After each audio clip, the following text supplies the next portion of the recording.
마가복음 4장 10절부터 20절까지 보겠습니다.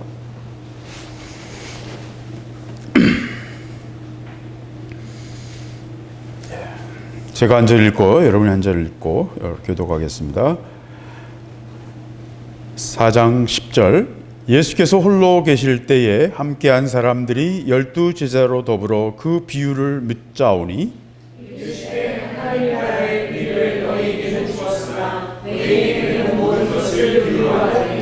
이는 저희로 보기는 보아도 알지 못하며 듣기는 들어도 깨닫지 못하게 하여 돌이켜 죄 사함을 얻지 못하게 하려 함이니라 하시고, 또 가라사대 너희가 이 비유를 알지 못할진대 어떻게 모든 비유를 알겠느냐. 뿌리는 자는 말씀을 뿌리는 것이라. 말씀이 길가에 뿌렸다는 것을 이들이니 곧 말씀을 들었을 때 사람이 즉시 와서 저희에게 뿌린 말씀을 살려하는 것이요. 또 이와 같이 돌밭에 뿌리었다는 것은 이들이니 곧 말씀을 들을 때는 즉시 기쁨으로 받으나 그 속에 뿌리가 없어 잠깐 견디다가 말씀을 인하여 혼란이나 핍박이 일어난 뒤에는 곧 넘어져 자요. 또 어떤 이는 가시떨기에 뿌리우는 자니 이들은 말씀을 듣되 세상의 염려와 재리의 유혹과 기타 열심히 들어와 말씀을 막아 지켜지지 못하게 되는 자요. 좋은 땅에 뿌리었다는 것은 곧 말씀을 듣고 받아 30배와 60배와 100배의 결실을 하는 자니라. 아멘. 예.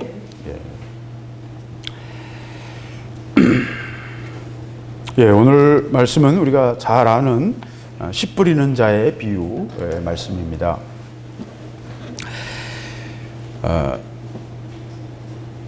예수님께서 비유로 많이 말씀하셨습니다. 오늘 말씀대로 11절에 보면 하나님 나라의 비밀을 너희에게는 주었으나 외인에게는 모든 것을 비유로 하나니.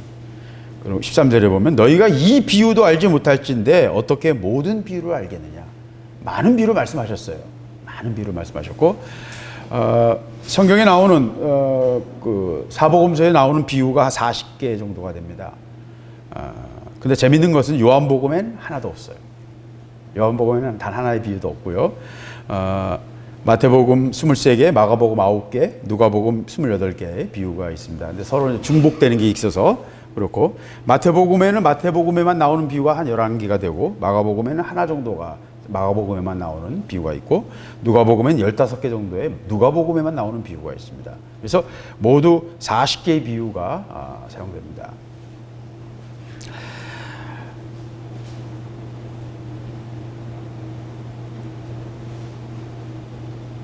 근데 예수님께서 왜 비유를 이렇게 많이 말씀하셨을까요? 비유는 뭔가 설명하기 어려울 때는요, 비유가 가장 좋아요. 예수님이 뭔가 설명하실 때 비유를 많이 사용하셨는데, 근데 여러분 현대 과학도요, 현대 최신 과학들도요, 다 비유로 합니다. 모르시죠, 여러분? 양자역학은요, 양자역학을 하는데 색깔을 나르고요. 기본은 대칭이고요. 대칭. 이게 있으면 반대편이 꼭 있어요. 대칭이 되고요. 대칭이 우리가 말하는 플러스 마이너스만 있는 게 아니라 또 반대편 대칭도 있어요. 입체적인 대칭도 있고요. 그리고 색깔도 있어요. 그게 다 비유예요. 비유. 양자역학에서 그 속으로 들어갔는데 그 색깔이 진짜 있겠어요? 근데 그 색깔을 가지고 설명을 하는 비유예요. 그 모든 구조가 다 비유로 돼 있어요. 이걸 조금만 들어가서 들여다보면요, 너무나 웃겨요. 그러니까 그 사람들은 굉장히 폼 잡고 하는데 무슨 애들 장난 같아요. 실제 내용을 들여다보면. 자기들은 그거 평생 연구하죠. 물론 그거를 입증하기 위해서 평생 연구하는 거예요. 말로만 해서는 그게 설명이 되는 게 아니고요. 평생 수학 파헤치고 실험하고 해서 그거를 하나씩 한 발씩 조금씩 해나가는 거예요. 그들도 대단한 하나님의 일을 하고 있는 거예요. 저는 그렇게 봐요. 왜? 하나님이 설계하신 세상을 조금씩 파헤쳐서 찾아가고 있는 거예요. 우리는 영으로 그것을 그냥 받아서요, 설명은 못하는데 알아. 여러분은 다 말로 설명은 못하는데 다 알고 있어요. 여러분은. 우리가 알고 있는 거를요, 과학자들은 그걸 고고학자처럼요, 이렇게 붓질을 해가면서 세상을 지금 조금씩 밝히고 있는 거예요. 아직 한참 많이 해야 됩니다. 한참 많이 해야 돼요. 몇십억 년이 걸릴지도 몰라요. 그만큼 그 지혜와 그 깊이가요, 상상을 초월하는 지혜의 깊이가 있습니다. 우리가 보이는 세상도요. 그런데 비유를 통해서 모든 걸 설명해요. 왜? 비유라는 건 뭡니까? 오늘 이 비유는요, 씨 뿌리는 자의 비유는 농사를 많이 짓고 있던 유대인들은 절반 이상이 그 생업에 식량의 절반 이상이 농사하고요, 나머지는 유목을 통해서도 얻어 들어왔어요. 그래서 반농 반목이라고 그래요. 그 기후 자체가 그래요. 스텝 기후인데 약간 지중해성 스텝 기후이기 때문에 반농 반목이에요. 그러니까 농사로만은 살 수 없어요. 그러나 또 유목만으로 살 수 있는 것도 아니에요. 그래서 반농 반목이에요. 그래서 농사를 짓는 사람들이라면 누구나 쉽게 알아들을 수 있는 농사의 비유를 사용하셨어요. 또 어떤 경우는 어부의 비유를 사용하기도, 물고기 비유를 사용하기도 하고 그물의 비유를 사용하기도, 어부들도 있었으니까요. 예. 비유라는 건 뭐냐면 꼭 같진 않은데 그들이 쉽게 이해할 수 있는 어떤 것을 가지고 비슷한 두 가지를 가지고 뭔가 하나를 설명하는 거예요. 속성을 설명하는 거예요. 예. 비유라는 건 그런 거예요. 그러니까 비유의 전제 조건은 듣는 사람들이 잘 이해해야 되는 거예요. 그냥 늘 갖고 쓰는 거기 때문에 누구나 다 이해할 수 있는 것. 그게 비유의 대상이 되는 겁니다. 그러니까 비유는 설명이 필요 없는 거예요. 예. 그래서 예수님께서는 그 당시 사람들이 이해할 수 있는 많은 내용을 가지고 비유를 많은 걸 사용하셨습니다. 예를 들면 겨자씨의 비유, 그러면 작은 거지만 그것이 하나님 나라가 폭발적으로 성장하는 큰 나무처럼 자라는 겨자씨를 가지고 겨자씨의 비유를 했어요. 그러니까 그 겨자씨 비유의 핵심은 뭐예요? 하나님 나라가 겨자가 작은 그 먼지같이 작은 건데 좁쌀보다 더 적거든요. 정말 작거든요. 그 작은 씨앗이 큰 나무처럼 새가 깃들 정도의 큰 나무가 되는 것처럼 하나님 나라는 생명이다. 생명이 그렇게 자란다. 폭발적인 성장을 한다. 생명력이 나타난다.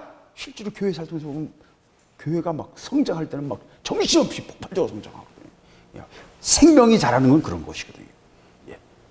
그 생명의 폭발적인 성장을 설명하기 위해서 겨자씨라는 씨앗을 가지고 비유를 설명한 겁니다.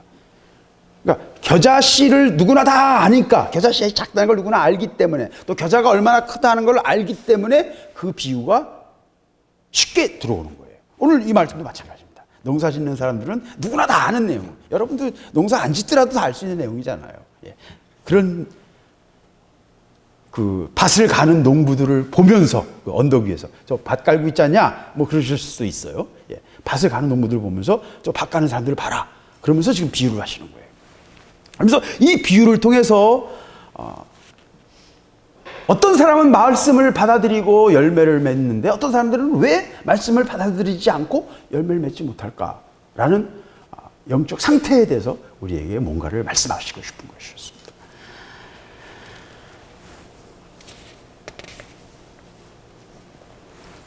그러면서 유명한 이사야 6장에 나오는 말씀을 인용하십니다. 너희들에게는 하나님 나라의 비밀을 알려지도록 말해지도록 하셨지만 다른 사람들에게는 비유로 한다. 이는 저희가 보기는 보아도 알지 못하며 듣기는 들어도 깨닫지 못하게 하며 돌이켜 죄 사함을 얻지 못하게 하려 합니다. 원래 이사야 6장 9절 10절 말씀 이런 말씀입니다. 여호와께서 가라사대 가서 이 백성에게 이르기를 너희가 듣기는 들어도 깨닫지 못할 것이요 보기는 보아도 알지 못하리라 하여 이 백성이 마음으로 둔하게 하며 그 귀가 막히고 눈이 감기게 하라. 염려컨대 그들이 눈으로 보고 귀로 듣고 마음으로 깨닫고 다시 돌아와서 고침을 받을까 하노라. 이건 뭐예요? 고침받지 말라는 겁니까? 이 말씀 실제로 성경에서 굉장히 유명한 난제, 해석하기 쉽지 않은 말씀 중에 하나입니다. 그리고 많은 이제 히브리어 하는 분들은 이거는 반어법이다. 당연한 거죠. 반어법입니다. 반어법. 너희들이 얼마나 그 이스라엘 백성들이요. 이사야가 이제 내가 바로 이 말씀 직전에 8절에 내가 가겠습니다. 누가 우리를 위해 갈고 할 때 제가 가겠나이다 하고 이사야가 서원하는 순간이었거든요. 근데 이사야에게 지금 경고하는 겁니다. 저 사람들은 이스라엘 백성들은 강팍해서 네가 말해도 듣지 않을 거다 분명히. 마음을 강팍하게 내가 해놔서 회개하지 못하도록 해놨다라고 말씀하시는 거예요. 누구에게? 내가 가겠습니다라는 이사야에게. 그러니까 좀 약간 코믹하죠. 분위기가 약간 코믹해요. 이게 하나님은요 엄숙한 분이 아니에요. 이 상황이 내가 하겠습니다 그랬는데 저 백성들은 다 듣지 않을 거야. 그리고 내가 못 듣게 했어. 지금 그러시고 계신 거예요. 그러니까 이 말이 그게 단순한 말은 아니에요. 이게 굉장히 반어법에 가까운 말씀입니다. 네가 굉장히 강팍한 사람들을 만나게 되고 그들이 네 말을 안 들을 거다라는 의미의 내용을 전달하고 계신 거예요. 그리고 그것은 현실이었어요. 그리고 이것은 더 나아가서는 하나님의 놀라운 섭리도 그 속에 있어요. 경고하고 아무리 얘기해도 안 들으니까 계속 안 들을 때는요, 하나님이 그 다음에 내팽개쳐 버리세요. 그리고 말씀이 계속 선포돼도 말씀을 안 듣고 이해하지 못하는 시대가 계속될 수도 있어요. 지금 유대인에게는 지금 2000년 동안 예수 그리스도를 이해하지 못하는 어두움에 혼미케하는 것에 가려가지고 그들의 눈이 다 흐려져가지고 예수 그리스도를 볼 수 없는 상태로 2000년이 흐르고 있는 것입니다. 이제서야 조금씩 많은 유대인들이 예수께 돌아오고 있어요. 몇만 명 정도, 한 2만, 3만 정도가 이스라엘에서 지금 메시아닉 주들이, 미국에는 좀 더 있고요. 이제 열려지고 있어요. 근데 2000년 동안 그들에게는 완전히 가려져 있었어요. 바로 그 얘기를 하고 있는 겁니다. 지금 예수님께서. 이건 일종의 반어법이면서도 동시에 하나님의 놀라운 섭리가 그 속에 숨어 있어요. 하나님은 가리우실 때는요, 깜깜하게 만드세요. 사람들을. 깨닫지 못하게 하십니다. 오히려 그들을 더 어둡게 하십니다. 이게 하나님의 놀라운 섭리가 그 속에 있다니까요. 저는 이걸 말로 설명 못 하겠어요. 그러나 어두울 때는 캄캄하게 만드세요. 오히려 막으세요. 하나님의 때가 될 때까지 가둬두시는 것입니다. 은혜가요, 아무 때나 막 주어지는 게 아니라니까요. 은혜를 베푸실 때, 빛을 비치실 때가 있어요. 은혜를 부으실 때가 있고요. 하나님의 때가 있어요. 우리는 그걸 다 설명하거나 이해할 수 없습니다. 우리 집 마루가 우리의 대화를 다 이해 못하는 것처럼 이해 못해요. 절대로 이해 못해요. 제가 옥상에 내려 올라가서 공을 좀 차서 야, 공 가져와 그러면 가서 자기가 잡으려고 맡기는 하는데 가져오지는 못해. 가져오라는 말 아직 몰라. 먹이를 가지고 많이 해야 돼요. 길 훈련을 해야 돼요. 한참 한 달 해야 이제 좀 하나 알아듣고 그러거든요. 그러니까 그럼 뭐 그럴 마음의 여유도 없고 시간도 없으니까 그렇게 못하니까 그냥 저는 자비를 베풀어 공을 차주는 것뿐이에요. 운동을 시키려고. 근데 못 알아들어요. 강아지가 우리들의 대화 하루에 몇천 단어를 말하지만 한두 마디밖에 못 알아들어요. 가자. 나가자는 거거든요. 가자 그러면 이제 튀어나와요. 그 말은 너무나 잘 알아듣죠. 몇 마디는 알아듣지만 그 애는 거의 못 알아들어요. 우리도 좀 비슷해요. 우리도 비슷해요. 뭐 많이 다르지 않아요. 왜? 강아지와 우리 사이의 계단보다 하나님과 우리 사이의 계단이 훨씬 더 높기 때문에, 차이가 나기 때문에 우리가 하나님 앞에서 제 마루만큼이나 알아듣는지 모르겠어요. 이건 절대로 과장이 아닙니다. 절대로 과장이 아니에요. 그래서요, 하나님은 어느 때는 이렇게 캄캄하게 하시고 깨닫지 못하게 하시고 어둠에 가두실 때가 있다는 것을 여러분 기억하셔야 돼요. 그건 하나님의 놀라운 섭리와 비밀이 있다는 것입니다. 그러면서 씨 뿌리는 자의 비유를 하는데 이 비유를 이야기해서 제일 첫째가 되는 건 뭐냐면요, 유대인들의 밭입니다. 유대인들의 밭. 유대인들은 밭이 우리의 개념하고 좀 달라요. 이 모래도 많이 불고요. 모래바람도 많이 불고요. 2, 3년만 놔두면 그냥 황무지가 돼버리고요. 예. 그리고 그 밭이요, 우리는 논과 밭이 다 일항이 있고 그 구분이 있죠. 구분이 되잖아요. 내 밭, 네 밭 구분이 다 되잖아요. 이제들은 그런 게 없어요. 그냥 말뚝이나 무슨 뭐 경계될 게 있어서 여기서 여기까지 네 땅, 여기서 여기까지 네 땅, 이런 그 마을 사람들이 다 아는 그 땅의 소유권에 대한 그런 건 다 있습니다. 그리고 그것이 옮겨질 때는 이제 마을 그 장로들 앞에 가서 거래를 해가지고 그 땅을 소유권을 이전할 수 있어요. 등기소 이런 게 없으니까 마을 원로들이 인정해서 사람들 앞에서 공증을 받는 겁니다. 여러 사람들의 증인을 두고 거래를 하는 겁니다. 그렇게 거래하고 이렇게 대강의 거리는 알지만 내 땅, 네 땅 그런 게 거의 없어요. 일항이나 이런 게 또 없어요. 그럼 어떻게 합니까? 밭을 갈면 이제 밭이 되는 거예요. 밭을 갈기 전까지는 사람들이 그 밭 위로 다닐 수도 있어요. 가로질러 가기 위해서는요, 길로 이렇게 돌아가지 않고 그냥 가로질러 갈 수도 있어요. 그래서 길가에 뿌리온 씨앗. 누가 씨앗을 길에다 뿌려요? 그건 미친 사람이지. 그죠? 씨앗 아깝게. 그 말이 통할 수 있는 이유는 왜냐하면 유대인들이 봐서는 실제로 그랬거든요. 그러니까 추수한 다음에는 그냥 동네 사람들이 막 다니기도 하고 막 길이 될 수도 있는 거예요. 그래서 어딘가 샘을 가거나 어디를 가로지르는 어떤 코스가 될 수 있어요. 그 밭이 한 중간이. 그러면 거기가 길이 되는 거예요. 그러면 사람들이 계속 밟고 다니니까 몇 달 동안 밟으면 길이 어떻게 돼요? 딱딱해질 수밖에 없죠. 그러니까 밭을 완전하게 가르면 그 길도 어느 정도 다 갈아져서 그 속에 이제 씨앗이 들어가겠지만 만약에 갈아놨는데도 밟을 수도 있어요. 사람들이 또. 그러니까 길가에 뿌렸다는 말은 밭 가운데 사람들이 무단으로 다니는 길. 그걸 말하는 겁니다. 그리고 실제로 그런 경우에는 씨앗이 자라질 않아요. 그 사람 별로 신경 안 써. 우리가 생각하는 것처럼 우리가 벼농사 하는 것처럼요. 벼는 굉장히 많은 노력을 기울이고 집중해야 되잖아요. 근데 유대인들의 농사는 아까 말씀드렸잖아요. 반농, 반목 하는 사람들. 농사에 목숨 거는 사람들이 아니거든요. 그러니까 휘휘 뿌리고 그냥 적당히 하는 겁니다. 예, 적당히. 우리가 하는 농사 개념하고는 많이 달라요. 그렇다고 그걸 함부로 하거나 뭐 적당히 했던 건 아닙니다. 그러나 우리의 그 벼 농사하는 개념하고는 전혀 다른 것입니다. 자, 그래서 길가에 말씀을 뿌리는데 길가에 뿌려졌다. 이 말씀이 제일 어렵죠. 잘 이해가 안 되는 말씀이죠. 근데 제가 14절 한 절을 잊어버렸습니다. 빼먹었습니다만은 뿌리는 자는 말씀을 뿌리는 것이다. 예. 씨앗인데 하나님 나라 씨앗인데 생명의 씨앗인데 그것이 뭐예요? 하나님 말씀이에요. 그러니까 하나님은 뭘 통해서 우리 마음에 역사하세요? 하나님의 말씀을 통해서 역사하세요. 이 말씀은 기록된 말씀이고 또한 선포되는 말씀이고 성령이 우리 마음에 누리시는 내면의 말씀일 수도 있어요.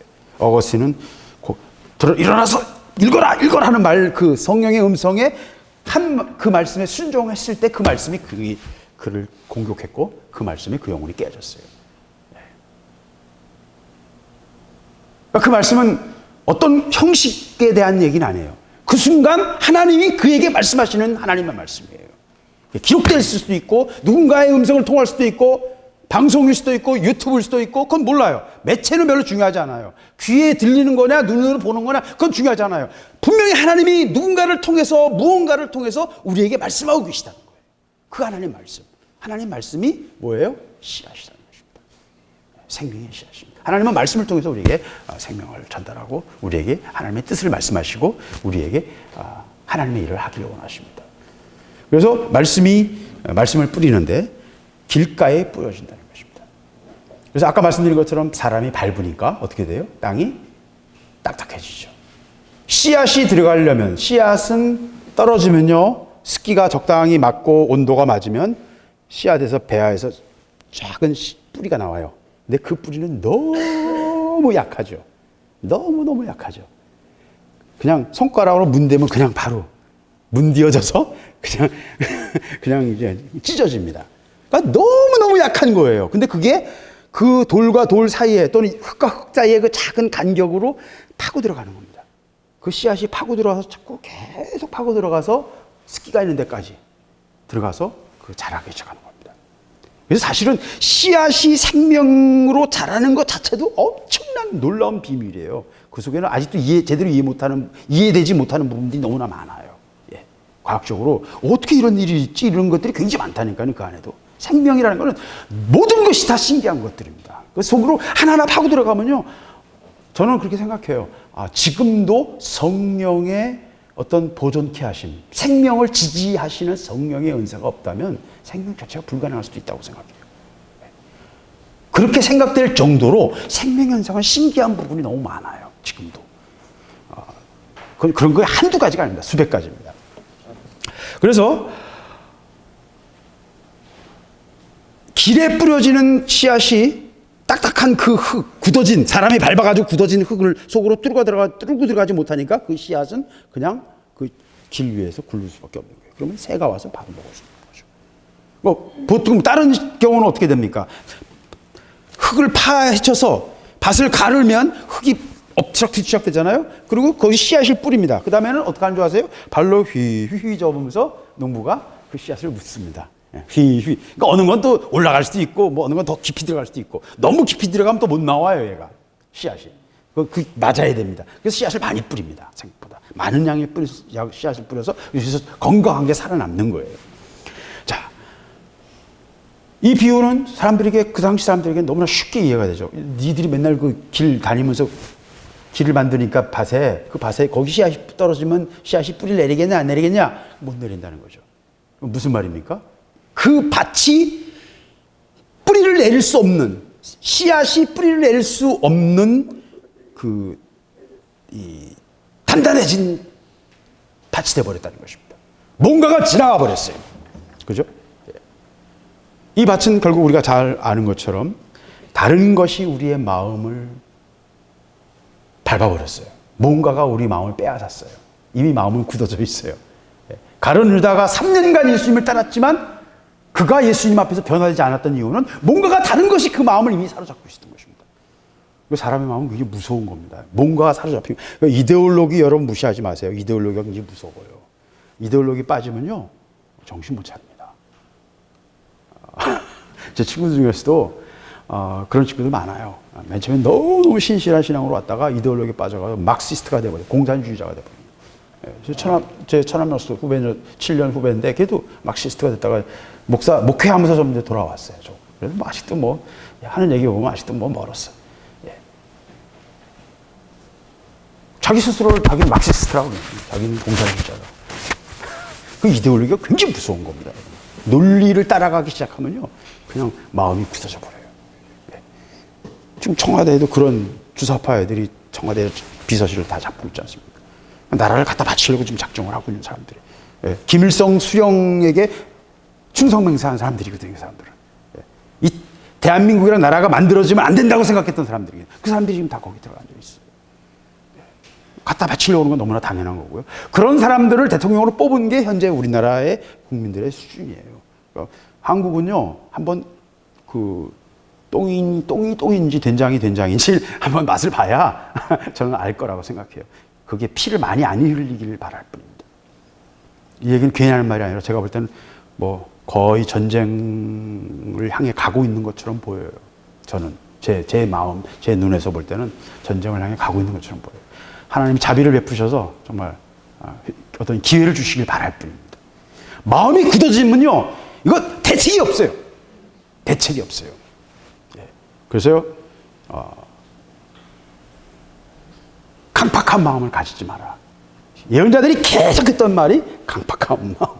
네 마음밭을 갈아라. 계속 하는 말이 그 말이죠. 이 비유를 가지고 지금 말씀하고 있는 것입니다. 강팍하고 뭔가에 사로잡히고 뭔가에 묶여 있으면요, 하나님 문을 두드리셔도 그 하나님의 음성이 들리지 않고요, 열 뿌리를 내릴 수가 없어요. 생명에 역사할 수가 없어요. 그걸 지금 우리에게 말하고 있는 것입니다. 그래서요, 우리의 마음을 빼앗기지 않게 해야 됩니다. 마음을 지켜야 됩니다. 지켜야 돼요. 이게 굉장히 중요한 것입니다. 자기 마음을 지키고요, 여러분의 자녀들의 마음을 지켜야 됩니다. 기도해야 됩니다.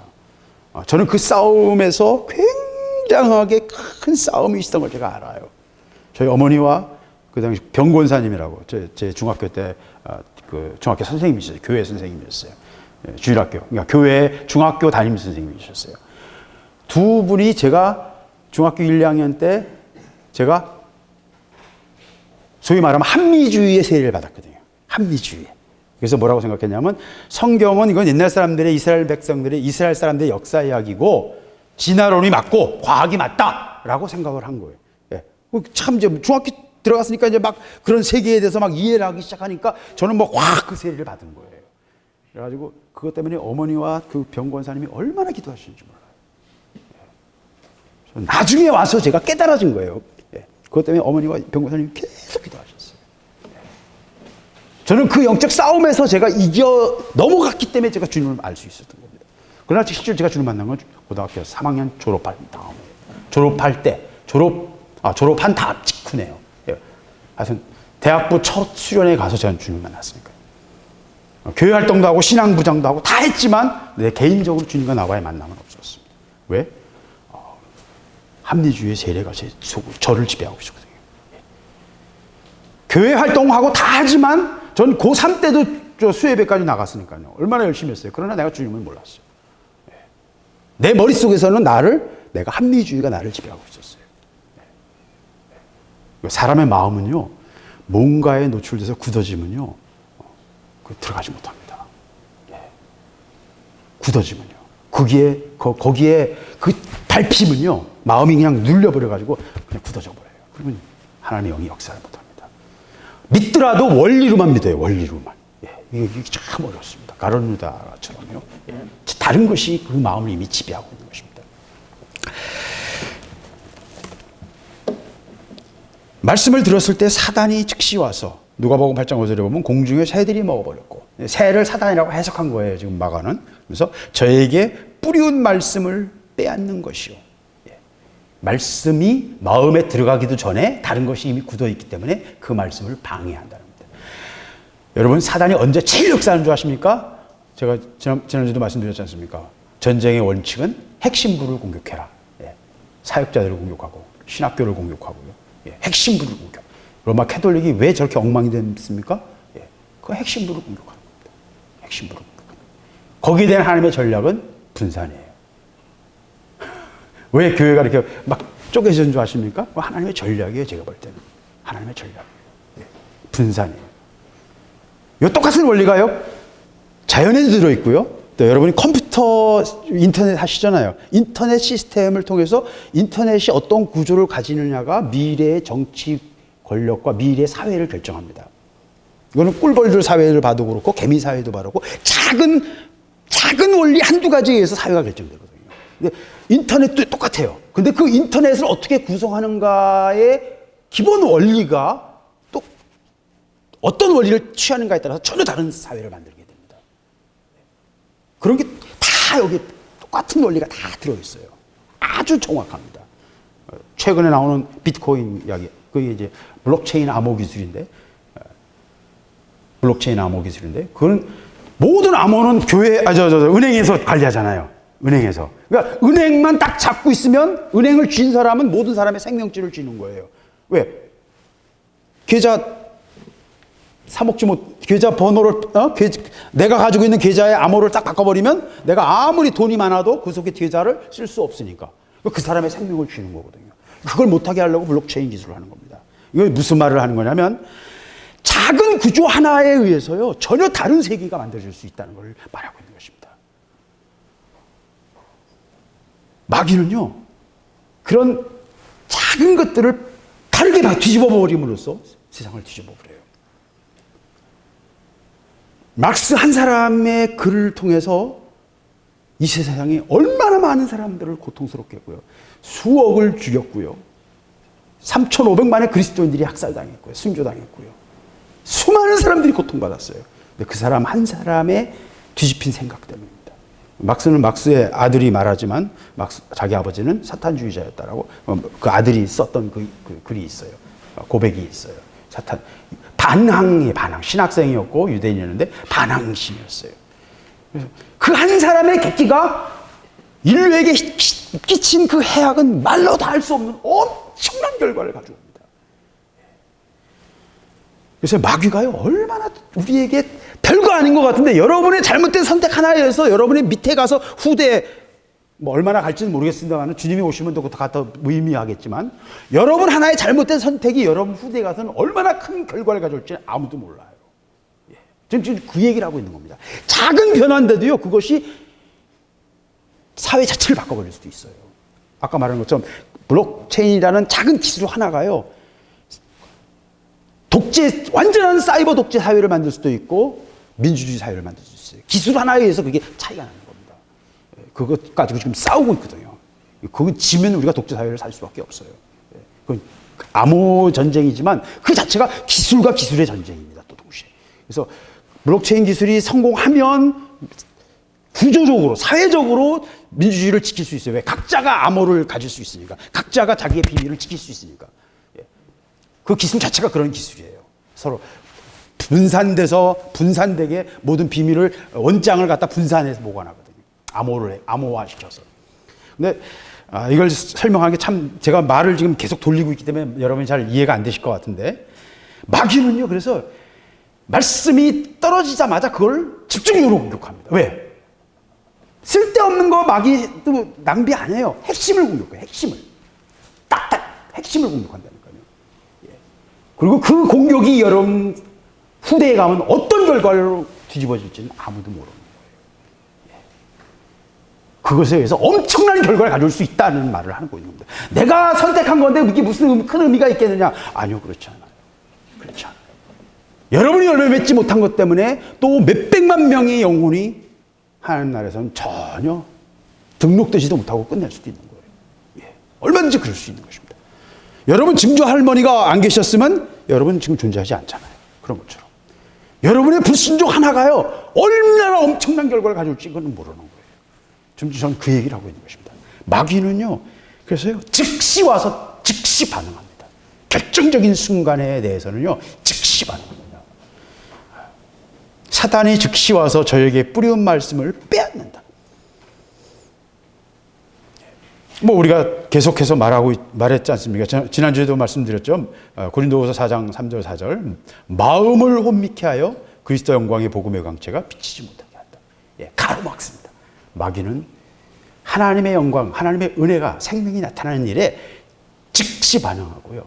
그리고 정확한 수를 둬요. 마귀가 얼마나 정확히 움직이는지 몰라요. 허투루 움직이지 않습니다, 여러분. 마귀도. 그렇기 때문에요, 여러분의 마음을 지키는 것이 영적 싸움의 본질입니다. 마음을 지키는 것입니다. 16절 이와 같이 돌밭에 뿌리었다는 것은 이들이니 곧 말씀을 들을 때는 즉시 기쁨으로 받으나 그 속에 뿌리가 없어 잠깐 견디다가 말씀으로 인하여 환난이나 핍박이 일어나는 때에는 곧 넘어지는 자요. 자, 첫 번째 밭은 굳어져가지고 딱딱했어. 누군가가 먼저 이미 다 밟아버렸어요. 그래가지고 들어가지도 못했어요. 두 번째 밭은 갈았어요. 밭을 갈아서 다 밭은 다 일궈졌어요. 근데 그 안에 뭐가 있어요? 돌이 있었어요. 돌은 뭐예요? 돌을 이 씨앗의 그 작은 뿌리, 아까 겨자씨 같은 거 생각해 보세요. 정말 작거든요. 거기서 나오는 그 뿌리라는 거는 정말 눈에도 안 보이는 머리카락보다 더 가는 그 실 같은 아주 희미한 뿌리가 조금씩 자랄 거란 말이에요. 그게 돌을 만나버렸어.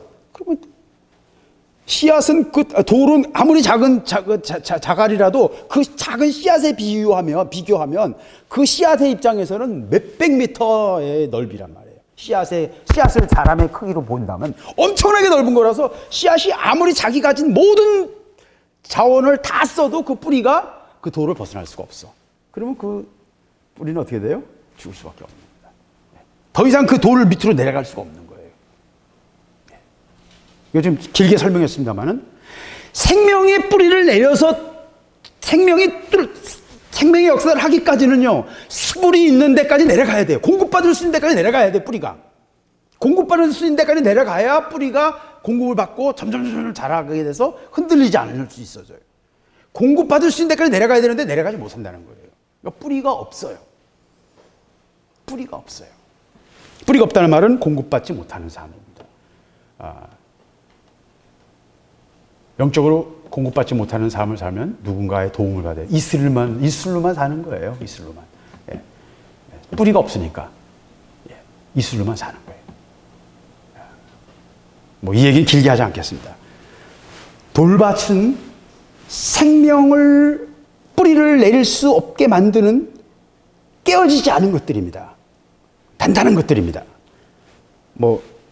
결과로 말하면 환난과 핍박을 얘기하지만 돌은 환난과 핍박이 아니죠. 돌로 인해서 뿌리를 못 내려서 환난과 핍박이 올 때, 바람이 불 때 그냥 넘어간다는 얘기거든요. 그러니까 환난과 핍박은 죽이는 원인이긴 하지만 진짜 원인은 아니에요. 진짜 원인은 뭐예요? 돌이에요. 밭을 가려면, 농사를 하려면 돌을 어떻게 해야 됩니까? 골라내야 돼요. 밭을 왜 갈아요?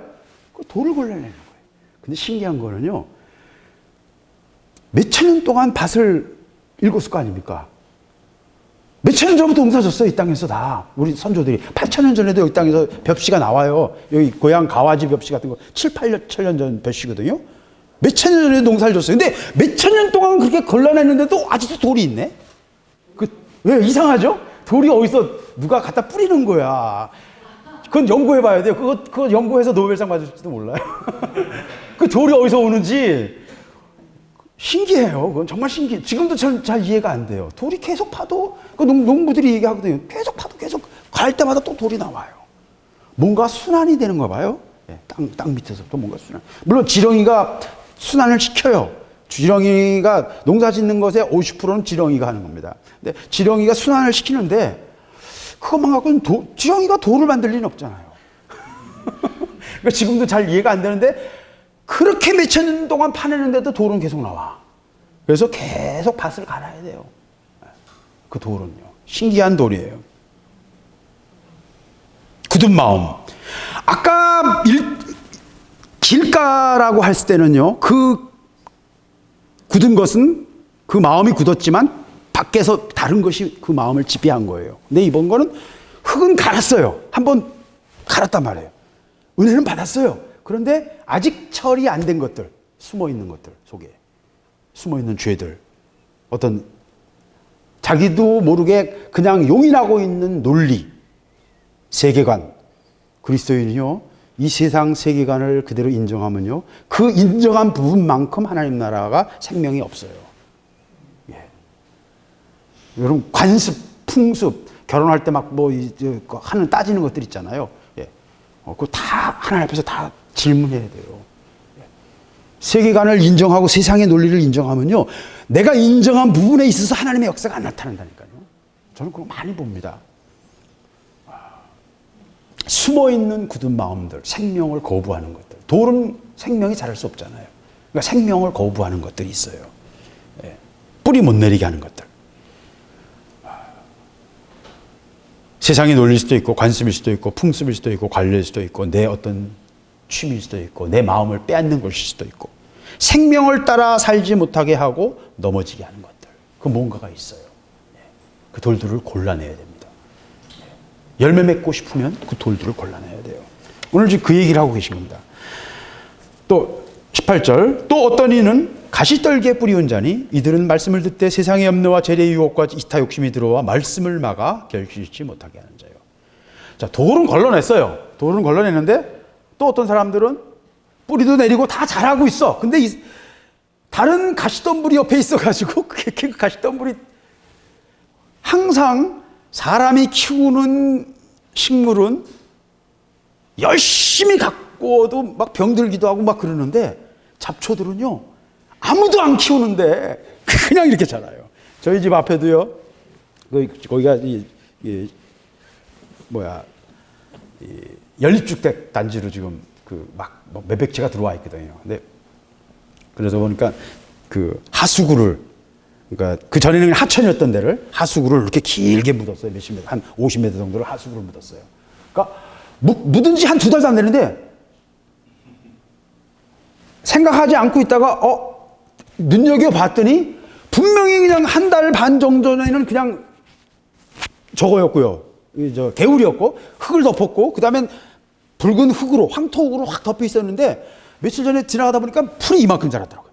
내 허리쯤 왔어요. 와, 아무도 농사 짓는 사람 없는데 그냥 빽빽하게 풀이 차 있더라고요. 그게 자연이에요. 참 놀랍죠? 우리가 필요한 거는 키워도 막 병들고 막, 응? 벌레 먹고 막 그러지 않습니까? 그런데 가시덤불은 아무도 키우지 않는데도 엄청나게 잘 자라요. 예. 생명력을 말로 다 할 수 없어요. 하나님 나라도 똑같아요. 예, 똑같아요. 예.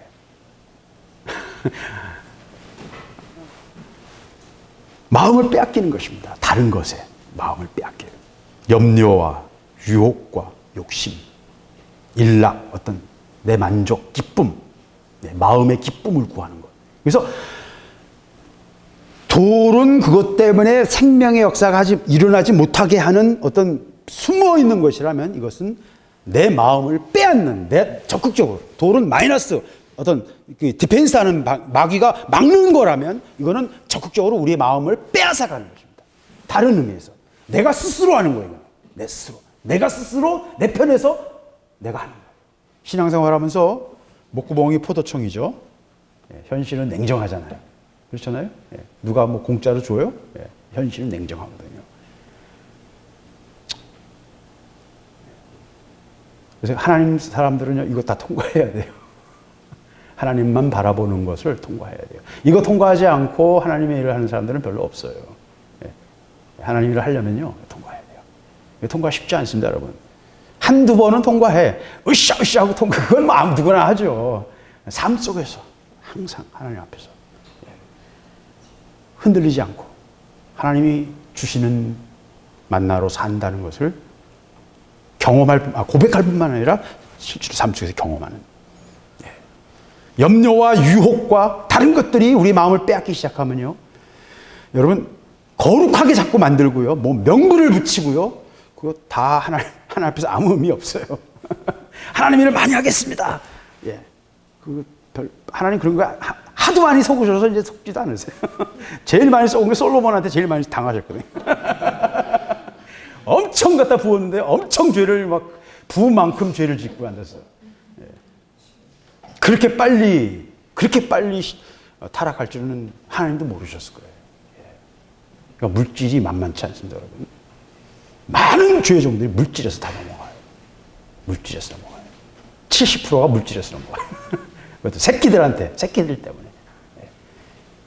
참 많은 종들이 그래, 많은 종들이. 참 그거 보면서 참 정말 안타까워요. 줄 거 없는 게 감사한 걸지도 몰라요. 근데 줄 게 없어서 못 주는 것과 있는데 그렇게 안 하는 것과는 다른 거죠. 하나님의 일은요, 이런 것에 걸려서 말씀이 막힙니다. 19절, 말씀을 막아 결실치 못하게 하는 자예요. 말씀이 자라야 되는데, 생명이 자라야 되는데 말씀을 막아요. 무엇이? 다른 욕심이, 내 어떤 염려가, 다른 어떤 유혹이 못 자라가지고 말씀이 못 자라는 거예요. 생명은, 하나님의 생명은요, 약한 것입니다. 약한 거예요. 왜? 영은요, 너무너무 예민하고요, 너무너무 순수한 거고요, 그건 너무너무 고귀한 것이기 때문에 조금만 섞여도요, 벌써 달라져요. 하나님 고개 싹 돌리십니다. 영은 하나님이 주신 하나님의 영이거든요.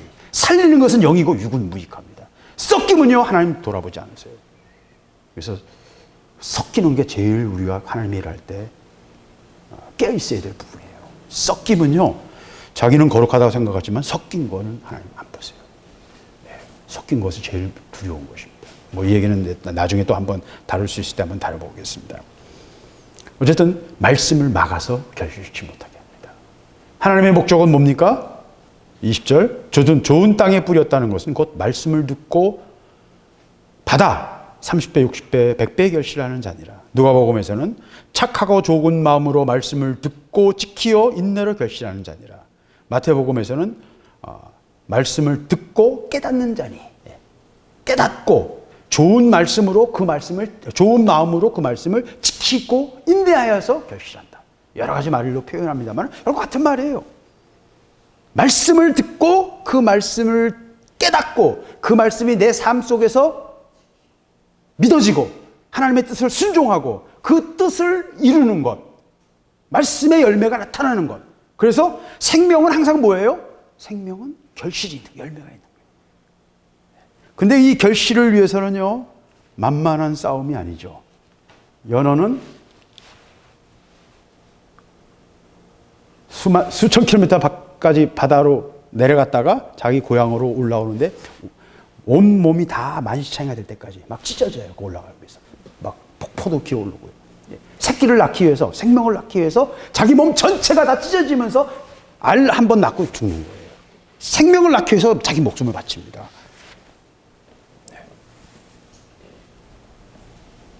그래서 생명은요, 이 만만한 게 아닙니다. 만만한 게 아니에요.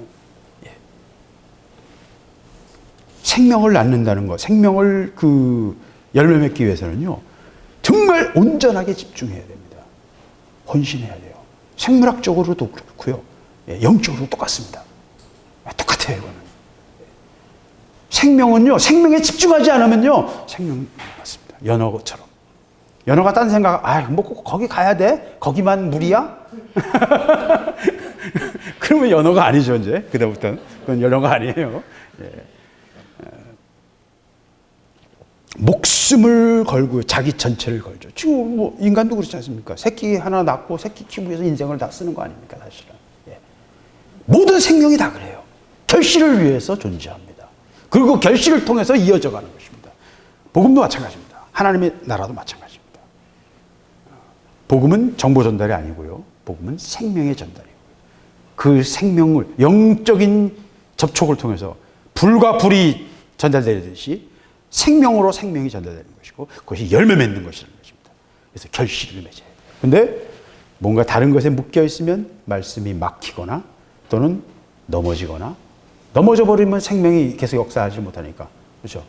뿌리가 없어서 넘어져 버리면 말라 비틀어져 버리고 아니면 막혀서 잎사귀는 무성한데 열매를 못 맺어. 왜? 짓눌려가지고 다른 것들이 다 웃자라가지고 그래서 이 잎사귀는 많아요. 말로는 다 해. 논리와 원리는 다 이해해. 근데 열매는 없어요. 그럴 수 있어요. 얼마든지. 신앙에서 제일 위험한 거는 원리만 알고 머리로만 하는 거예요. 머리로만 하는 겁니다.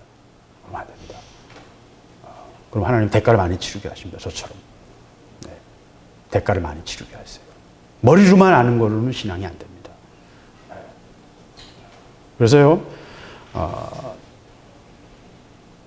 말씀을 막아 결실치 못하게 하는 것들을 걷어내라는 겁니다. 그게 밭을 가는 거예요. 그래서 묵은 땅을 기경하라. 에레미야 4장 3절에 너희 묵은 땅을 갈고 가시덤불에 파종하지 말라. 예수님 바로 이런 말씀, 그 옆에 보이는 농부들의 그 농사 짓는 모습과 구약의 이런 말씀들을 연결시키신 거예요, 지금. 그래서 이 비유가 나온 거예요. 호세아서 10장 12절에 보면 너희 묵은 땅을 기경하라. 묵은 땅이라는 말은 밭 안 갈았던 땅. 왜? 보통 한 3년에 한 번, 성경에서는 이제 7년에 한 번 또 쉬는 것도 있고요. 그런데 이제 휴경을 하잖아요, 휴경을.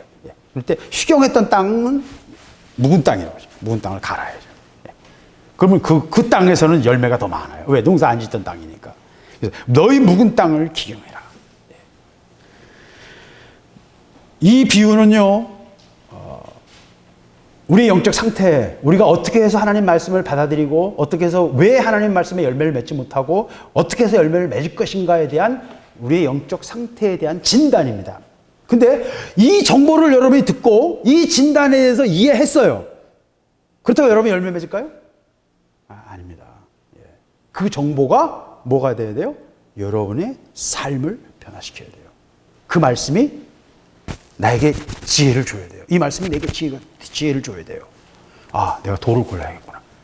숨겨져서 지금 생명이 자라지 못하게 하는 돌이 뭔지, 웃자라고 있는 가시덤불은 뭔지, 하나님 이걸 통해서 내가 지금 이거 하나님 뜻이라고 생각했는데 열매는 없는 일이 많아요. 우리 삶 속에서도요.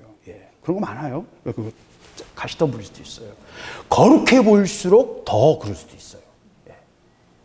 하나님의 종들이요, 또 역사를 통해서 볼 때 거룩하다고 시작했던 일 중에서 개차반이 아닌 건 없었어요. 십자군 운동 같은 거, 뭐 굉장한 열망이었죠. 근데 그건 결국은 다 정치적인 목적을 이용해서 사용했던 것들입니다. 엄청난 역사에 십자군 운동 때문에 지금 몇십억의 인류가 복음을 전혀 못 들어요. 왜? 이슬람 교도들. 지금 거의 20억 가까이 되는데요. 그 사람들은 십자군 운동 때, 그 사람들은 이슬람을 믿는 사람들은요, 십자군 운동의 그 원한 때문에 절대로 예수 믿을 생각이 없는 거예요.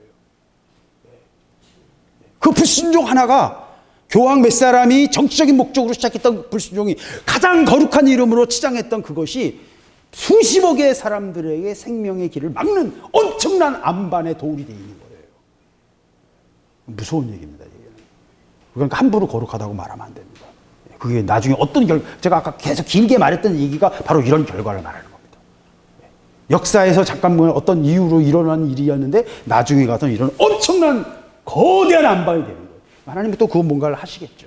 지금 하고 계세요. 우리의 지혜와 상관없이 하나님 또 하나님의 일을 하시고요. 이란에서만 300만의 그리스도인이 지금 몇 년 사이에 만들어요. 사우디에도 지금 그런 일이 일어나고 있고요. 하나님의 일을 하십니다. 더 많은 사람들의 기도와 눈물과 영적 지원이 필요해요. 포격이 필요해요. 포격 지원이 필요해요. 우리가 그런 일을 또 많이 해야 됩니다. 그래서 오늘 말씀은 내가 어느 밭에인가, 이게 뭔가, 원리가 뭔가, 이거 별로 중요한 게 아니고 내 삶 속에서 내 생명, 내가 안에서 말씀이 자라지 못하게 하는 돌이 무엇인지, 그리고 내가 어떤 방법으로 그 돌을 골라낼 수 있을 것인지, 가시덤불을 내가 어떻게 골라낼 것인지, 어떻게 해야 밭을 갈 수 있는지, 여러분 하나님 앞에서 구체적으로 질문하시고 하나님께 매달리시기 바랍니다. 왜? 하나님의 목적은요, 열매예요. 뭐 말을 잘해도 아무 소용없어요. 열매 맺으면 돼요. 열매 맺으면 돼요. 열매 맺는 자를 하나님은 찾으십니다. 생명은 풍성한 열매로 그 결과를 보여주는 것입니다. 제가 지난번에 지난주에 장로교하고 이제 오순절 은사주의 교회 차이를 설명하면서 말씀드렸잖아요. 장로교는 전도 안 하기로 유명한 교회입니다. 그런데 또 선교사들은 거의 또 절반 이상은 그 역사적으로 볼 때 제일 많이 선교사를 파송한 교단도 장로교단이에요. 제가 왜 이 얘기를 하냐면, 이 신앙을 그 어떤 이 원리로 이해하는 것과 삶으로 체득된 것, 머릿속에 있는 게 아니고요. 그래서 유럽 사람들은요, 이미 우리는 지금 막 믿고 으쌰으쌰 하는데 삶은 아직 그냥 멀리 있어요. 영은 은혜 받았어. 정신은 아직 멀었어. 영은 은혜 받았는데 사고방식이 안 바뀌고, 사고방식이 안 바뀌니까 행동도 잘 안 바뀌어요. 그래서 제3자가 볼 때는 예수 믿는다고 하는데 너희들부터 좀 착하게 살아라. 말만 번들하게 하지 말고. 그게 지금 현재 우리의 영적 주소예요. 현 신앙이에요. 근데 서구인들은요, 몇백 년, 2000년 동안 해왔기 때문에 이 사람들은 영은 이미 지나가 버렸어. 빈 껍데기네. 사고방식은 기독교 사고방식이야. 아까 장로교 한 장로교라는 얘기를 한 이유가 거기에요. 그런 영적 사고방식, 영에 의해서 정신이 다 이게 기독교화 된 거예요. 그게 가장 잘 구현한 게 장로교예요. 근데 정신은 됐는데 영은 빠져나와. 그리고 정신이 변하니까 삶이 변해요. 행동이 변해요. 그게 이제 생활로 나타나는 거예요. 그 사람들은 삶 속에 매너가 있고요. 기독교적 사고방식을 가지고 있어요. 정직이나요, 신실함이나 성경에서 말하는 그런 어떤 원리가 삶 속에 체득화되어 있다니까요. 그러니까 우리가 갈 길이 멀어요. 이게 한두 해에 되는 게 아니에요. 200년에 되는 게 아닙니다. 여러 세대를 통해서 개량이 돼야 돼요. 정신이 개량이 돼야 되고요. 사고방식이 바뀌어야 되고. 우리는 아무리 해도 100년도 안 됐고, 100년 좀 넘었잖아요, 지금 이제. 그러니까 아무리 해도 우리는 예수 믿고 복 받을 생각부터 해요. 왜? 몇 천 년 동안 그것만 해왔으니까. 그러니까 그게 하루아침에 안 바뀐다니까요. 그래서 예수 믿으면 복 받는다는 생각이 자꾸 우리 마음속에 그냥 있는 거예요. 이게 바뀌어야 돼요. 사고방식도 바뀌어야 되고요. 바뀌어야 돼요. 변화돼야 돼요. 그건 하루아침에 되는 게 아니고요. 하나님의 나라는 그래서 시간에 우리가 쏘을 필요 없어요. 시간에 너무 구애받을 필요 없어요. 그냥 내가 순간순간 한 발 한 발 디디면요, 그것이 나중에 얼마나 엄청난 결과로 오게 될지는 모르고. 아까 내가 십자군 얘기했던 것처럼 그 작은 몇 사람의 욕심이 몇십억을 지금 예수 믿지 못하게 하는 겁니다. 무서운 얘기예요. 이게 얼마나 무서운 얘기인지 여러분 실감을 하셔야 돼요. 나도 모르게 했던 한 행동이 내 후손들에게 얼마나 무서운 올무가 될 수도 있다는 얘기를 하고 있는 겁니다. 제가 지금. 무서운 얘기입니다. 이 얘기가. 그래서요, 돌을 걸러내요. 돌을. 내 불순종이 어떤 결과로 나타날지 모르니까 내 삶 속에서 돌을 걸러내요. 내가 지금 열매 맺느냐 안 맺느냐 이것도 중요하지만 그건 나 자신의 삶의 문제일 뿐이고요. 그것이 나중에 뒤로 가서는 어떤 결과를 가질지 모르게 된다는 것입니다. 오늘 말씀을 그래서 정리하겠습니다. 뭐 이건 다 우리가 잘 아는 말씀이니까 제가 뭐 더 길게 설명할 필요 없을 거라고 생각해요. 마가복음 4장 33절 34절입니다. 예수께서 이러한 많은 비유로 저희가 알아들을 수 있는 대로 말씀을 가르치시되 비유가 아니면 말씀하지 아니하시고 다만 혼자 계실 때에 그 제자들에게 모든 것을 해석하시더라. 굉장히 재밌는 말씀이죠. 굉장히 재밌는 말씀입니다. 예수님의 삶이 잘 조명되어 있는 어떤 그 가르침의 패턴이 잘 조명되어 있는 얘기예요. 그리고 이런 그 예수님의 가르침을 가지고 교육학적인 어떤 예수님의 교육학을 만드신 분도 있어요. 1960년대인가 50년대인가 같은. 재밌습니다. 굉장히 그 원리가 있어요. 예수님의 가르침의 원리가 있고요. 그 원리가 굉장히 여러 가지가 있어요. 굉장히 재밌어요. 그리고 소크라테스하고도 좀 비슷해요. 예수님 하신 게. 굉장히 재밌는데 비유로만 말씀하셨다. 근데 그 시대에는요, 논리를 가지고 막 하던 때거든요.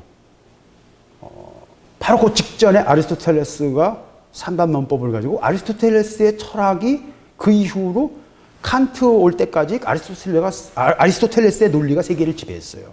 철학사적으로 볼 때는. 칸트 이후에 와서야 이제 좀 아리스토텔레스의 논리가 이제 회파되는데 철학사적으로 볼 때는. 그러니까 철저히 논리적인 사고를 하고 뭔가 말로 설명할 수 있고 바울처럼 헬라어가 또 굉장히 철학적인 언어거든요. 그래서 헬라어로 논리적으로 잘 설명할 수 있어요. 근데 예수님은 전혀 그런 논리적인 설명을 하지 않으십니다. 그리고 바울도 아테네에 가서 논리적으로 설명하다 할 때는 한 사람도 구원받지 못했어요. 열매가 없었어요. 재밌죠, 이것도. 굉장히 재미있습니다. 예수님이 왜 비유로만 하셨을까요? 저는 이것이 영적인 원리와 깊은 관련이 있다고 봐요. 제가 말씀드린 것처럼 인간이 가지는 제일 큰 착각 중에 하나가 언어가, 우리가 말하는 개념이, 우리가 말하는 설명이 그것이 진실이고 그것이 사실인 것처럼 착각을 해요. 그거는 이 세상을 보면서 우리가 그 세상에 있는 무언가를 우리의 머릿속의 개념으로 정리한 거예요. 내 머릿속의 장난일 뿐이에요. 내 머릿속의 개념일 뿐이라고요. 그건 실제가 아니에요. 그래서 논리로는, 인간의 개념으로는 설명할 수 없다는 거예요. 그래서 예수님은 비유로만 설명을 하셨어요. 왜? 제가 계속 치트키가 나와야죠. 예, 마루가 출연할 시간이 됐어요. 예, 마루는 설명할 수가 없죠, 전혀. 왜? 알아들을 수가 없으니까. 예, 하나님 나라는요, 우리가 하나님께서 직접 설명해도요, 바울이 우리에게 아무 말도 안 했던 이유가 거기에 있어요. 말해줘봤자 이상한 것만 만들 거 뻔히 알거든요. 예. 하나님 비밀은요, 비밀로 하시는 것은 이유가 있는 것입니다. 그 비밀을 하지 않을 때는 마귀가 그걸 통해서 우리를 공격할 뿐만 아니라 온갖 가라지를 만들 수 있어요. 지금 우리가 신천지라든지 통일교라든지 뭐 JMS라든지 한국에 전 세계에서 유명한 이단들 다 나오고 있어요. 예. 통일교가 가장 큰 거고요. 예. 지금 뭐 JMS하고 뭐 신천지 이런 데는 뭐 세계로 나가서 막 열심히 선교들을 하고 있어서 각 나라에서 좀 문제가 되고 있어요. 한국의 이미지를 아주 신나게 파헤치고 있어요. 아주 파괴하고 있습니다. 예. 마귀는요, 그 가라지들을 만들거든요. 그 가라지를 만드는 핵심적인 것 중에 하나가 계시, 하나님 말씀을 가지고 엉뚱하게 해석하게 하고 왜곡시키는 것입니다.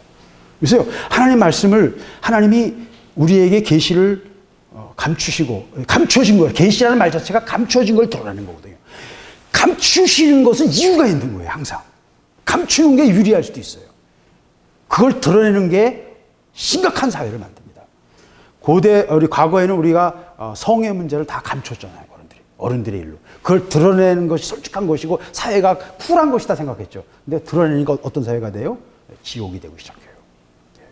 그게 단순한 게 아닙니다. 아까 말씀드린 것처럼 꿀벌들 사회의 작은 원리가 엉뚱한 결과를 만들듯이 하나님이 하신 일들은요, 하나님이 뭔가를 하셨던 것들은요, 다 이유가 있어요. 수천 가지 이유가 있어요. 모든 말씀 속에는 다 이유가 있고요. 모든 논리 속에는 다 이유가 있어요. 놀라운 하나님의 지혜가 있어요. 그래서 하나님이 덮어놓으신 건 덮어놓는 게 지혜로운 거예요. 그거 들춰봤자 자기만 바보 돼요. 자기만 하나님 앞에서 마귀에게 놀아나요. 그래서 하나님이 감추신 것은 우리가 감춰놔야 돼요. 그냥 덮어놔야 돼요. 이 얘기를 우리가 더 깊이 할 기회가 있었으면 좋겠습니다. 어쨌든 예수님께서는 비유로만 말씀하셨어요. 왜? 논리로 설명되는 게 아니에요, 하나님 나라. 영의 세계는요, 이 땅에 있는 물질 세계와는 다르기 때문에, 존재 방식 자체가 다르기 때문에 강아지가 우리의 대화를 이해할 수 없는 것과 똑같은 거예요. 그것보다 더 큰 거예요. 그래서 비유로만, 우리가 이해할 수 있는 것을 가지고 하나님 나라의 어떤 부분을 조금씩 이렇게 비유로만 말씀하시더라고요. 그럴 수밖에 없는 거예요. 그럴 수밖에 없는 거예요. 원시인들에게 지금 우리의 이 문명들을 저기 뭐 필리핀만 가도 민다나오 섬 그 구석에 들어가면 지금도 구석기 시대로 사는 사람들이 있어요. 그 사람들은 오염되지 않게 일부러 격리시켜 놓습니다. 그 사람들은 현대사회에 나오면 다 정신병자들 돼버리니까 감당이 안 돼요. 너무 쇼크가 커서 그냥 자기들 살고 있던 삶 속에서 행복을 누리고 있는데 복잡한 세계 속에 우리 이용당하게 또 인신매매 당하고 모를 거 아닙니까? 아무것도 모르는 사람들이니까. 그러니까 구석기 시대의 사람들이 살고 있거든요. 그 사람들에게 이 시대를 설명할 수 있어요? 하나도 설명할 수 없어요. 같은 인간인데도 하나도 설명할 거 없어요. 설명할 방법이 없어요. 단어도 몇 개 안 되고, 거의 대부분이 아무런 개념도 없고요. 돌을 깨서만 쓰지 갈지도 못하는 사람들이에요. 구석기 시대 사람들이. 지금도 그렇게 사는 사람들이 있다니까요. 영의 세계는요, 말로 설명할 수 있는 게 아닙니다. 그건 그냥 체험되고, 그리고 하나님이 허락하신 것들을 순종해서 열매 맺는 것이. 우리가 그걸 알아가지고 뭔가를 막 설명하고 이해하고 막 그러는, 그게 그렇게 하려고 했던 게 영지주의예요. 그걸 가지고 자꾸 뭔가를 만들다 보니까 이상한 걸 자꾸 만들어요. 마귀가 계속 푸시 해가지고요. 하나님 나라는요, 하나님이 세우신, 그냥 여기까지 그러면 거기서 딱 정지할 줄 알아야 되고요. 사역의 제일 중요한 것 중에 하나가 그거예요. 전기 끊어졌는데 자꾸 움직이는 거예요. 선풍기를 자기가 돌리는 거예요. 거기서 많은 악이 생깁니다. 하나님 전기 끊으셨으면, 전기 이제 안 옵니다. 네, 이제 끝났습니다. 문 닫습니다. 할 줄 알아야 돼요. 그게 안 돼서 수많은 문제가 생기는 거예요. 사역자들 속에서. 특별히 은사주의 교회는 그게 더 심각합니다. 그러나 그것 때문에 하나님의 일을 두려워해서는 안 돼요. 목사님 계속 말씀하신 것처럼. 왜? 우리 힘으로 하는 건 아무런 의미가 없고, 육으로 하는 건 아무 의미가 없고, 하늘로부터 공급되어지는 은혜로만 해야 되거든요. 근데 은혜가 끝났다 그러면 빨리 정지해야 돼요. 여기서 끝났다는 말은 사역으로서의 은혜입니다. 그거 굉장히 중요한 것입니다. 하나님의 일을 하나님의 방법으로 해야 된다는 것입니다. 그래서 예수님께서 비유로만 말씀하시고 알아들을 수 있는 대로 말씀을 가르치시되, 성경에서 제가 제일 재밌어하는 구절 중에 하나예요. 알아들을 수 있는 대로. 하나님 말씀은 알아들을 수 있는 대로 가르치시는 거예요. 네, 여러분 이미 다 알고 있어요. 근데 영으로 알고 있어서 그걸 표현을 못해요. 그냥 근데 아는 거예요. 다 똑같아요. 저도 그랬고요. 모든 하나님의 사람들이 다 그랬어요. 그런데 그 시대에 하나님이 또 뭔가를 통해서 깨닫게 하시고, 여러분과 함께 나누면서 우리가 말씀을 전할 때, 사역자가 말씀을 전할 때 같이 전 시대에는 이해 못했던 게 그 다음 시대는 또 이해할 수 있는 게 있어요. 시대가 바뀌면서. 그러니까 알아들을 수 있는 대로 말씀을 가르치시는 거예요. 그게 우리가 해야 될 일이에요. 원리를 알고 우리가 무슨 완벽한 진리를 이렇게 전달하는 게 아니고 그 시대 사람들이 알아들을 수 있는 대로. 그래서 말씀을 항상 제가 제일 못하는 것 중에 하나인데, 그 청중 중에 제일 어린 우리 지한이가 여기서 말씀의 기준이 돼야 돼요. 예. 왜? 통은 제가 전에 말씀드렸지만 제일 낮은 구멍까지 물이 차거든요. 여기에 구멍이 뚫려 있으면 물이 여기까지 못 올라가요. 여기서 다 새잖아요. 제일 낮은데 거기까지가 그 통에 찰 수 있는 한계입니다. 제가 그건 잘 못해요. 저도 제 자신에 묶여있는 사람이라서, 제 사고에 묶여있는 사람이라서 그건 잘 못하는데, 알아들을 수 있는 대로 말씀을 가르치셨다. 그러면서 비유가 아니면 말씀하지 않으시고 다만 혼자 계실 때의 제자들에게 모든 것을 해석하시리라. 왜 제자들에게만 하셨을까요? 그러니까 아무나 이해할 수 있는 게 아니라는 거예요. 기도한 만큼, 다루어지신 만큼, 성령께서 연단한 만큼 깨달아지는 거고요. 그 말씀이 내 삶 속에서 열매로 맺어질 때 실제화되는 거예요. 그래서 머리로 이해되는 게 아니기 때문에 예수님께서는 함부로 설명하거나 함부로 가르치시거나 하지 않으셨어요. 이게 굉장히 중요한 예수님의 교육 방법입니다. 굉장히 중요한 또 영적인 원리를 갖고 있는 것입니다. 그래서 오늘 비유를 통해서 우리가 하나님 나라에 대해서 더 깊이 보게 되고, 우리 자신을 생명의 열매를 맺는 결실하는 것을 방해하는 것들이 무엇인지, 숨어있는 돌들과 가시덤불들을 우리가 보고 그것들을 제거할 수 있는 은혜를 구하는 시간이 될 수 있기를 바랍니다. 같이 기도하겠습니다. 아버지 감사합니다. 아버지 감사합니다.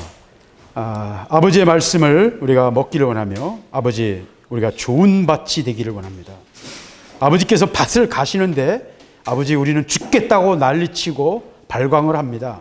그러나 아버지 우리를 가셔서 좋은 밭으로 빚어가시기를 원합니다. 우리 안에 있는 돌들을 골라내시기를 원하며, 우리 마음에 자란 가시덤불들을 걷어내시기를 원하며, 아버지 열매 맺는 자들이 되기를 원합니다. 생명이 우리 삶을 통해서 풍성하게 되기를 원하며, 아버지 주의 영이 열매 맺기를 원하며, 더 성령의 열매가 풍성하기를 원합니다. 아버지 이 일을 이루시기를 원하며, 이 말씀을 우리에게 열어주셨사오니 이 말씀이 우리의 것이 되기를 원합니다. 이 말씀을 먹게 하시고 말씀을 따라 순종하게 하시며 열매 맺게 하여 주시옵소서. 열려지기를 원합니다. 말씀이 열려지기를 원합니다.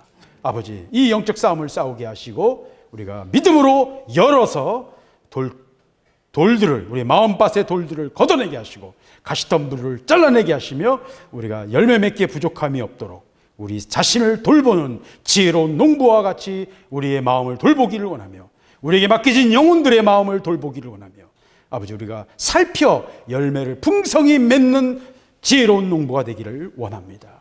아버지, 은혜를 허락하여 주시옵소서.